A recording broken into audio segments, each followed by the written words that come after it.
I'm going to tell you what I can't understand right off the bat. Beer. When I used to drink, I could never stomach beer. It all tastes like filtered cardboard to me. I really don't understand how anyone can enjoy it. It just boggles my mind. And anyway, that leads into what we're talking about in this video. What's a very common thing that you just can't relate to?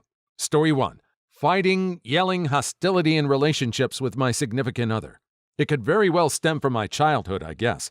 It's not to say we don't have disagreements or the relationship is flawless, but obstacles always have been resolved without much issue. Fortunately, this held true with all of my romantic relationships. I've always lived by the saying, conflict is inevitable. Fighting is optional. My God, yes. People all around me think that's normal or even desirable, and I'm horrified when I see them screaming at each other and saying stuff designed to hurt the other person. Yeah, I don't get it either. How can you feel the need to hurt the other person you supposedly care for just to get a point across? Words can be devastating, and they can't be retracted. Someone told me my husband and I had to have a screaming fight before we got married, or we'd get divorced after our first screaming fight because we wouldn't know how to handle it. We've been married for 6 years and have 2 kids and 1 on the way. We have never had a screaming fight. Do we disagree? Yes. Have we gotten frustrated with each other? Yes. But we do not scream. That's not going to accomplish anything. Taking some time to organize our thoughts and eat some humble pie and then talking about it is what helps. I can't imagine screaming at my husband, and he's been with me through 2 labors. That hostility makes me so uncomfortable. Why do people treat those they love so horrible? This one. Everyone's like, all couples fight. No. No, they don't. Not what most people picture as a fight, anyway. And there is a difference between those who still sort their issues, just constructively, and not what would register as a fight to anyone, and those who just don't sort anything. I was in the latter situation when I was married. That wasn't good. I'd basically realized nothing was ever going to improve, so I stopped bringing up the things I needed. I'm in the former situation now. It's great. My partner and I sort things, bring things up with each other, etc. We just don't get all offended that the other person has needs or raise our voices to each other or anything like that. I dated one guy in the past who thought big screaming insult-laden fights were normal, and I've never found anything as startling in my life as the first time he lit into me like that. I think I just sat there and waited for him to stop yelling, and then said, "Who even talks to another person that way?" Which only made him madder. Of course, that situation did not last. Yeah, that was a given. I don't get things like that either. These are all people who do have disagreements, maybe arguments, but not straight-out fights. I think fights could come from a lot of different emotional places, but I think it's a lot of fear. Fear of possibly losing someone for disagreeing with them. Fear of things not being the same just because they have this disagreement. Story 2. Taking and sharing pictures of everything. Except for when I'm traveling, I take maybe 20 pics a year. My boyfriend is like this. He very rarely takes pictures.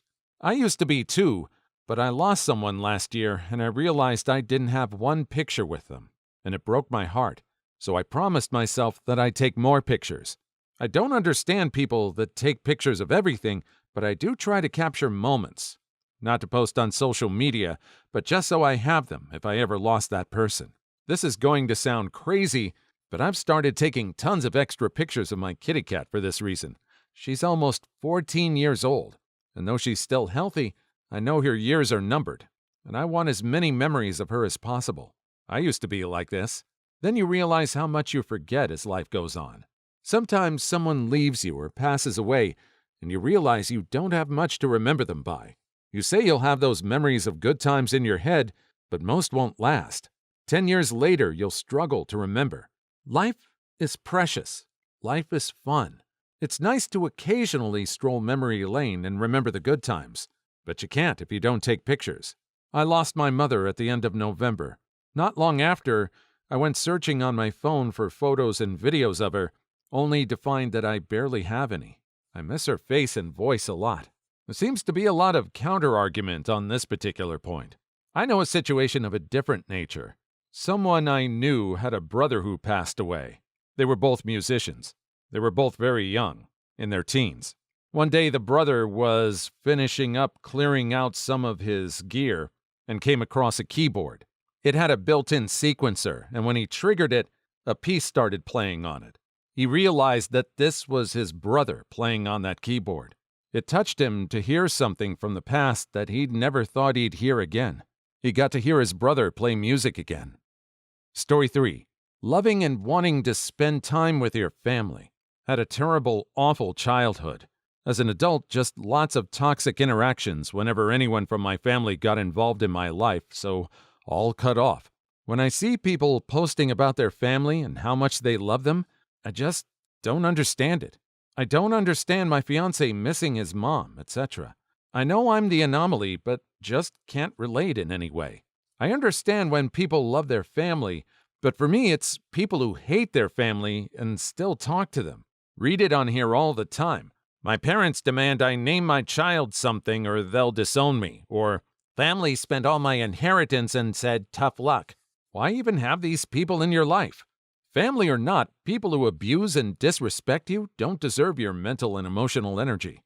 Yet, people continue to subjugate themselves to them, and I will never understand it.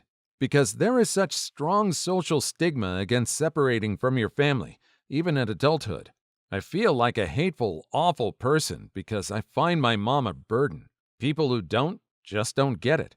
Additionally, it would ruin relationships with my siblings as their response to the trauma is to seek out drama and take care of our mom as though she were their child. Having a mom who loves you? Sounds fake. My husband calls his mom every few days for a chat, and even now I find it odd that he enjoys talking with her. I'm glad they have a good relationship, but I can't relate. I don't think this one is as weird as people make it out to be. It all depends on how the family situation was growing up. I can completely understand if you want to cut yourself off from someone who's manipulative and abusive. You don't need that energy in your life. You don't have to have it. If you find other people you can care about and have them in your life, that's great. That can be your family. I think in America, we have more of a flexibility to be able to decide who our family really is. We're not always beholden to the idea that family is forever. Story 4. Running a brush through my hair. I have very curly hair, so only finger brush it when it's wet, which isn't often. Seeing people grab a brush and run it through their hair when they've been in the wind or just to freshen up? I wish. I have to brush it in the shower because it's just too curly and thick to do anything with. My sister, whose hair is like her father's and would never understand the struggle, grabbed a round hairbrush one day and thought it would be funny to put it in my hair. It got stuck, and I just sat there and cried. Another time, when I was really young, my aunt, who was my father's whiter half-sister, decided to put tiny buns all over my head with newspaper elastics that ended up getting stuck and ripping out my hair. I literally bled because of it. Ouch! My dad is where I got my curls from, so he knew to brush from the tips to the roots, whereas my mom didn't, and would try to get a brush through from root to tip. I once had a hairdresser brush my hair while it was dry, and I was holding back tears the whole time. I was too shy to say anything. Then there was always kids at school wanting to straighten it. Story 5. Not voicing discomfort in certain situations. Too often, I see that things could be solved if someone just spoke up, but it baffles me when they don't. Sometimes people grow up in environments where their voice was always shot down, so they can't notice their own discomfort. So one day I was stressed because I had an awful day at work, and I had very limited time before my evening classes to prepare dinner and clean the kitchen. And my husband has the audacity to be upset because I didn't have time to eat dinner with him. I apologized to him and cried, but could not understand why I was upset. I could only think that it was not his fault, and I was sorry for him. Putting others' wants ahead of our own needs sometimes is encouraged since childhood, that it's very difficult to notice our own discomfort. I have bad social anxiety and don't like to rock the boat. It's like a physical pain even thinking about speaking up in some situations, because I don't want to make anyone feel bad, even if it makes me feel bad. Story 6. Being able to do a normal amount of housework/errands and still have plenty of energy left for hobbies. I have ADHD. Edit to add. Wow. It's reassuring how many people, both with ADHD and other chronic conditions, relate to this. But please slow down on the comments a bit. I'm very overwhelmed right now. On the ADHD train, being able to sit down to do something and just do it. Like, people can apparently just do that? Even with meds, it's still a struggle. It blows my mind that people can start a task and finish it without tons of distraction and sidetracking and zoning out and just walking away. It doesn't even have to be a hard task. I feel ya. I hyper-focused on cleaning yesterday because my dog had been shedding like nuts and I've been constantly inhaling fur. Took me about 4 hours. Then I laid on the couch for about 8 hours and watched a bunch of Star Wars movies because my gas tank was at 100% empty. I can completely understand this. I know there are some things that have to get done, and sometimes I'll freeze up because there's so much stuff to get done I can't make a decision on which thing to prioritize. It's like an old slapstick movie where 2 or more people are stuck in a doorway. They have to get through, but nothing gets done. I have to stop and take a deep breath and concentrate on figuring out which thing should be done and what can be put off till later. Story 7. I'm an office worker. I like my job and coworkers. I also really like it. I can listen to podcasts or watch TV shows while working, and I love the fixed schedules. Coming out of gastronomy work? That's heaven. Please tell me your secret to getting an office job, or at least just advice, to be honest. I hate working retail. And the biggest point for me is the fixed schedule. Weekends off are a huge bonus too, since I need to start college, and the one thing holding me back at this point is my job. So you're the jerkwad. What a Toby. I kind of miss the random chit-chat and minor socialization here and there that came from being in an office. I'm one of the least social people out there, but I still need some of it from time to time. Being cooped up at home has been a drag. I started a new job about 4 months ago and have never met any of these people in person. Story 8. Being quiet late at night when your parents are asleep. My parents are deaf. Damn, what a life. Not being afraid of being heard? Well, not by your parents at least. I don't know about siblings. So many possibilities. I'm stressing just at the prospect of being a child and knowing if something happens to me in the house, I can't just scream for help. Would you quit waving your arms? I have a headache. Gives middle finger. Watch your freaking hands, young man. Corn on full blast for you whenever you want. No shame. What a life. Plot twist.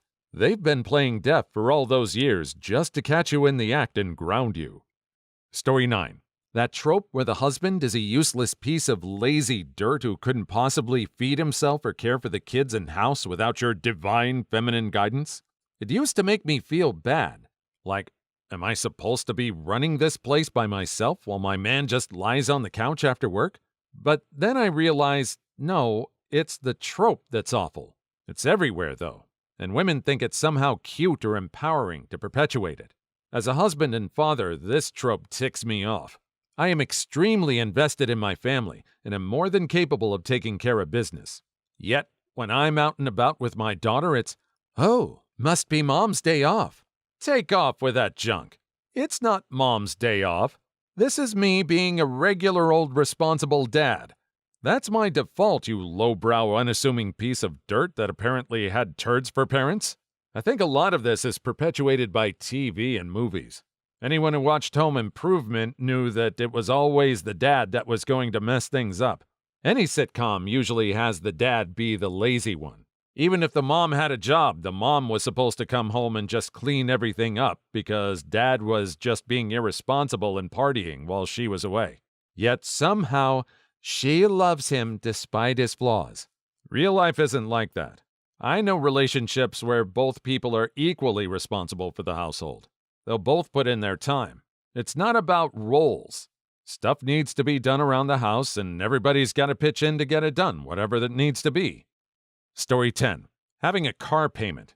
I've never actually had one. I always just buy a cheap car outright. Constantly saving a little bit for the next car is similar to a car payment, but if I miss a month, it doesn't really impact me or cause me stress. It's funny, I feel the opposite way. My dad always preached that it was better to buy the cheap car outright and not have a payment. But then his cars were always broken down. so it just feels like he did have a payment. He just had no idea how much it was or when it would be due. And when it was always inconvenient. Yeah, this was my dad's mentality. Why pay for quality when you can just pay for quantity? Cheap cars, cheap clothes, cheap appliances, etc., etc. Even if over a 10-year period he saved money, the amount of inconvenience and outright inefficiency was hardly worth it. Story 11. Having dreams and aspirations.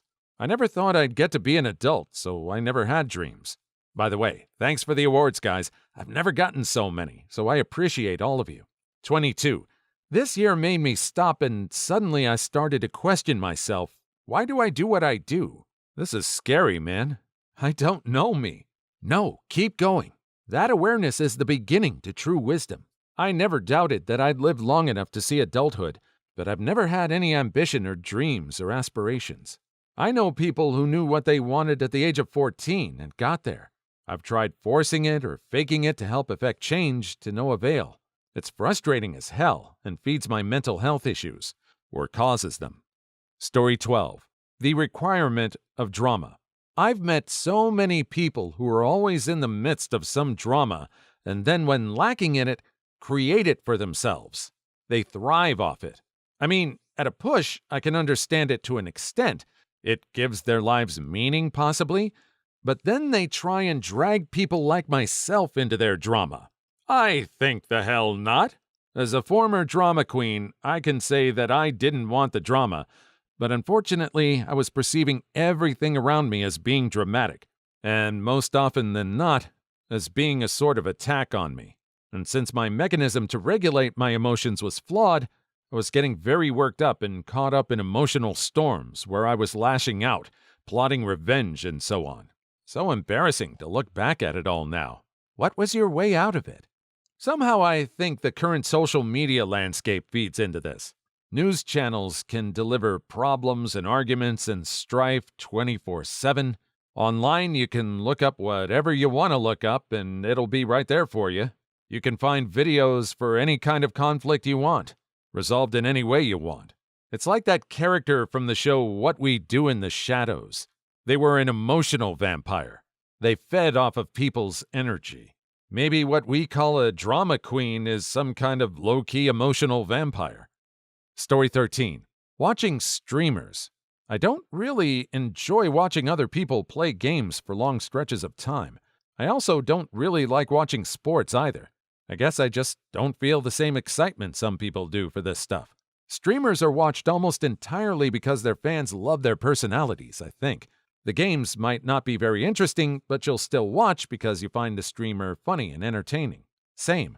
I've only watched maybe a couple of minutes of streaming when it's a new game that I haven't gotten yet so I can check it out before committing. But yeah, I don't really care for streaming or esports. Story 14. Preoccupation with lives of celebrities. Why? Why do people read about it or want to know about what someone did today? Because people live through them. They feel like they're living those luxurious lives by proxy. It's kind of the same as rooting for a fictional character you're watching or reading. Only difference is the celebrities are actual human beings. Viewers or listeners come to feel and consider media personalities almost as friends. PSI is described as an illusionary experience, such that media audiences interact with personas, e.g., talk show hosts, celebrities, characters, social media influencers, as they're engaged in a reciprocal relationship with them. Story 16? 16?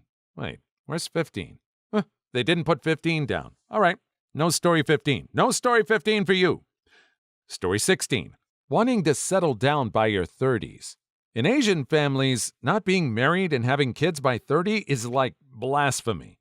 If old Asian grandmas were in charge of the law, they would make it a punishable offense. Fortunately, the traditional views of family are dying out with the newer generations. Now, people are encouraged to set themselves in life before diving headfirst into starting a family. Asian parents be like, please note that during this point, I will not be doing an accent. Growing up, no boy or girlfriends. When you turn 18, where is my grandchild? Exactly what I commented. I am, in fact, an Asian female. My sister-in-law is Korean. She's 39, married but no children. Her entire blood family calls her Old Hag in Korean as her name. They are terrible people. People are not equations. They are not all going to fit in the square hole. Some people are still trying to figure out what they want to do. I wonder if any parent has gotten their child to get married. It turned out to be the worst situation ever, detrimental to their mental health. They get divorced, and the parent feels bad about it. Do you think more often than not the parent then blames the child for not trying to make the situation work? Please like and subscribe if you made it this far. I hope you'll enjoy the rest of the video and have a wonderful day. Story 17. Hating your wife. At least it's common where I live. My wife is amazing, and we make each other better. Ah, the old ball and chain, am I right? Wink, elbow, elbow, nudge, nudge. Everyone has a miserable marriage like mine, right? Right? I was very blunt about having zero patience for that routine after I proposed to my wife. It was astonishing how many people were shocked or offended that I didn't find it funny. Wait, it's common for people to hate my wife? What the hell? Horrible guys, you know. Have a rough day at the factory, come home, tuna casserole, and just start swinging. Story 18. Keeping up with the Joneses. I don't give a damn how nice or shiny your things are or mine aren't. I'd rather have money in the bank than a new car every year. My car is 6 years old and works fine, and still looks nice. Why would I trade it in just to keep up? Same with phones, clothes, computer, even stuff for my home, etc. I like mine, and I get good quality stuff so it lasts. To trade it in for the sake of it would be silly and a waste of money. 6-year-old car? Who are you, Richie Rich? You're acting like a 6-year-old car is old. I do agree with the rest of your comment, though. Story 19. Hanging out in loud, crowded places. Give me a place where you can actually have a conversation, an elbow room. I like large parties. They're so intimate. At small parties, there isn't any privacy. F. Scott Fitzgerald, The Great Gatsby. He's actually got a point. If a party is big enough, no one cares, and you can have one-on-one time with guests. Small are intimate, but usually all guests are involved in conversation. Daisy! F. Scott Fitzgerald, The Great Gatsby. I just don't get how people can communicate in a big large party or a bar. The noise of the crowd all talking several different things at once means you just can't hear what your friend has to say, even if you lean right up and have his lips almost touching your ear. You almost have to separate from the crowd to be able to get something heard in edgewise, and maybe see the party through like a glass door or something. I do get the idea that there can be little pockets of people communicating. It depends on the space and if it's made for that kind of thing. Story 20. I went to a Big Ten college. I swear everyone was having the time of their life but me. I couldn't wait to graduate. Me too. I couldn't afford a football ticket and didn't major in anything I couldn't have at a school closer to home. Oh well. Exactly. I was so indoctrinated on the big college experience. It was a letdown, and an expensive one at that. It felt like 4 constant years of showing up to a party too late. Story 21. Having what is considered a normal social life.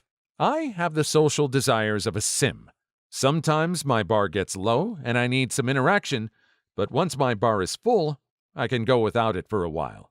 My sims were always tired after work and would get up late at night when nobody wanted to hang out, so they stayed alone. That's more realistic than I'd like to admit. Story 22. Sneaking booze out of your parents' liquor cabinet. I hear stories about teens doing that, and there was plenty of access in my house, but I never touched it. I think the more open your parents were about not getting mad if you had a drink, the less you want to. My parents were the same way. They always said, if you want to try some, just let us know. And I never really did. Story 23. Watching sport. I've got nothing against it. I just don't care. Oh man, you guys are lucky. I wish I just didn't care. But there's something in me that gets so drawn to the competitiveness and the thrills and excitement. Do you know how much time I could save by not caring about sports? Don't worry, I've squandered all the extra time not watching sport has given me. Story 24. Thinking that being a jerk is funny. People who think being a jerkwad is funny, I think, just crave any attention they can get. I have an uncle who's a jerkwad on the outside, but deep down is really caring. But to me, it just seems like he never learned how to express his emotions and feels he's protecting himself by being a jerk. Story 25. The obsession with branded things. Clothes with the brand's name on them just look tacky for me. I'd much rather have a regular old graphic tee instead of a t-shirt with Gucci on the front in gigantic bold capital letters. It's pretty whatever most of the time. Wear what you want and all that. But the obsession becomes incredibly annoying when people act like they're better than you because they spend several $100s on a single shirt. Story 26. Angry spicy time and makeup spicy time. Ew. What? No. If I'm mad at you, I don't want you to heckin' touch me. I don't have angry spicy time. I have angry abstinence. I never got this either. My anger is just anger, and the last thing I want is spicy time or intimacy. I can barely be in the same home with someone I'm mad at, let alone in bed with them. Story 27. Bad smells. I was born without a sense of smell and have no concept of scents. My wife especially loves when I pass gas in very inappropriate places, i.e. confined cars. I find it hilarious when she reacts to particularly nasty ones, as I have absolutely no ability to understand what it's like for her. They're just funny sounds to me. Story 28. No elbows on the table. Excuse the hell out of me for trying to be comfortable. My brother and sister's grandpa used to stab your elbows with a fork if they were on his table. Also, he would smack the hat off your head if you were inside with it on. I do not like that man. Story 29. Sharing your whole intimate life on Facebook, TikTok, Instagram, etc. It's just gross. A coworker of mine posts no less than 3 hours worth of video onto his Snapchat daily. Every single meal he cooks and eats, every single time he feeds his turtles, every single walk he takes with his dog? It's insanity. Story 30. People who can identify cars by make and model just by sight. Outside of Jeeps and Volkswagens, I simply have no clue what different manufacturers look like. If you asked me to describe a car, I'd probably only be able to give you its color. Just means you're not that interested in cars. A lot of people aren't. Story 31. Over-consuming alcohol. I'll have 2, sometimes 3 drinks. I'm done. I don't want to puke. I don't want to feel queasy and have a headache tomorrow. And I damn sure don't want to lose my license and go to jail. Story 32. My girlfriends love to talk about their nails. When they got a pedicure, what color, designs, etc. I have a bad habit of biting my nails, so they're usually short and unpainted. Never joined them on the topic. But on the bright side, my nail-biting habits are gone, just like my friends. Story 33. The level of excitement people get about watching sports. I appreciate that for some people, it's a phenomenal event to see, worthy of unbridled shows of joy and anger, depending on the outcome. But it just doesn't have any importance or appeal for me. Story 34. Smoking. Nearly everyone in my family and all my friends smoke. I remember growing up saying that I never try it and being told, "Yeah, that's what everyone says." Well, it's true for me, and I've never even been tempted. Story 35. Speakerphone in public. I barely even want to take a normal call anywhere in public with a whispered tone. God, my dad used to do it all the time, and I would absolutely burn inside. Story 36. Social media. I use it, but I never post photos or update people on everything I do. That's why I like forums so much. Stuff like that isn't really a thing here. You just talk to people about what you like. Story 37. Big, expensive weddings. Best thing about 2020 for me is that we didn't have a 25,000-pound wedding, but instead had a 500-pound wedding with just us and our parents. Story 38. The word daddy used intimately. I've been calling my father daddy for 30 years, and even just calling him dad feels so weird. Now I really have to find a new name for him. Story 39. People taking out loans for their wedding expenses. One of the number one reasons people get a divorce is money. No better way to start off your marriage than in debt, I guess. Story 40. People who feel the need to post nasty negative comments on others' posts on social media. Don't like it? Scroll past, unfollow, unsubscribe. The world has enough negativity without it. Story 41. Reality TV shows. What the hell is the appeal of a Chrisley or Jersey Shore? I think the point is to feel superior to the subjects of the show. Story 42. Having a task to do and just doing it. I have depression and many simple tasks feel like walking with glass in my shoe. I know I can do them and should, but I often just can't. Story 43. Restaurants that force their staff to sing or engage in fake banter. Just make my food, please, and leave the theater to the thespians. Story 44. Having fun with huge groups of friends. I just can't understand how it's enjoyable, no matter how much I try, and it's frustrating. Story 45. All of my friends love to get dressed up, buy overpriced drinks, and take pictures. That's their idea of fun. I just don't get it. Story 46. Being afraid of the nothingness after death. I'm not afraid. The thought of feeling nothing and having no thoughts is fine. Story 47. Internet couples that play awful pranks on each other. Like, yep, how nice it is to be cruel to one another. Much love. Story 48. Breaking a bone. It's not all it's cracked up to be. You aren't missing much. Story 49. Getting upset with people for things they're not in control of. Story 50. Wanting to be or get pregnant. I'd rather just not. Story 51. Gender reveal party. Story 52. Small talk. Please leave your story in the comments. I would love to make a video on them in the future. Also, don't forget to like and subscribe.